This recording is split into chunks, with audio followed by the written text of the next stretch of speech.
Hello there, Vanagon addicts. It's Ken Wilford here, Vanagon. I'm just going to show you the finished product here of putting on this new valve cover. Let me get a better flashlight. So actually, this is the lower timing cover. You saw the last video, we took it all apart, took it all off.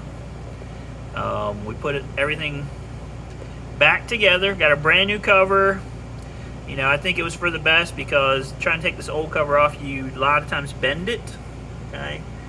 And really, I mean, again, this was nothing technical, really. Changing this cover, you have to use some glue on it. You have to torque all these bolts down. There's 15 bolts that goes all the way around. The biggest thing is the amount of bolts, the tediousness of having to deal with 15 bolts, okay? That is the thing that kind of describes working on this car, is really just tediousness. You know, trying to make sure that you remember every single little bolt that you have to tighten and that kind of stuff. So we changed out our tensioner, we changed out the valve, the timing belt cover itself. It's got a new front main seal, okay? And so I'm hoping that we are making some good progress here. Here is the old tensioner sitting here. I mean, it was perfectly fine. These fail because of the design of this clip here. So this black clip, okay, can get bumped out of the way. This black clip prevents this piston from pushing in. So if it gets pushed out of the way, which that didn't do it, all right, I moved it earlier. Then you got these serration things right here. It's pushed back, and then, or this clip can pop off out of the way, and then this thing can fall down in here. It's not doing it right now because, you know, what the heck was that? Oh, black thing came out of there. All right, here we go. Yep, so that'll let this, you know, compress in here. It's not supposed to be able to do that. So, again, could it have ever done it? Would it have ever done it? What the heck? Look at this. There's a piece of plastic that was chilling inside this thing. Okay. Who knows how long that's been in there. Okay. But anyway, could this have lasted forever? I guess so, but they're very notorious for failing. And, you know, I figured we're doing all this other work. Why not fix that? So here's kind of a shot from above.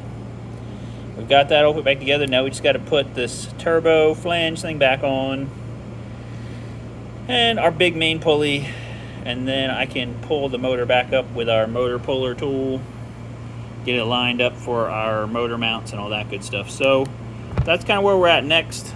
I kind of ran out of day today. Hopefully tomorrow, to get some more work done on it. Get the engine mounts put back on, the big pulley put back on.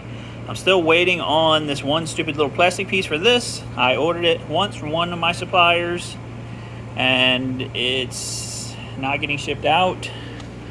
And I kind of gave up on it from that because it's been in this one mode. Like, now there's this crazy thing about mailing stuff from this one warehouse in Baltimore, that they make the label and then it just sits there, and it says that the post office is waiting for the package. Now, I don't know what happens. It just sits there and sits there. It can sit there so long that I'm ordering something from Baltimore, priority mail, and then I don't get it till like 10 days later. Now, if you know where I'm at in New Jersey, Baltimore's only like 3 hours from me. Okay? I could drive to Baltimore in 3 hours. But if I mail a post office package, or I'm waiting for a post office package to or from Baltimore, it can take over a week, week and a half to get to Baltimore. So my advice is, if you're in Baltimore and you're getting packages, I would get them through the UPS, possibly FedEx. If you're sending packages, same thing.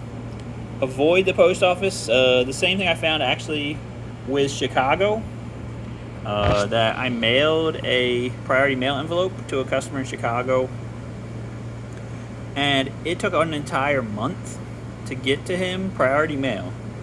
When he got it, there was absolutely nothing wrong with the label. There was nothing wrong with the package. There was no mess up of his address. There was nothing. Okay, the label wasn't smeared.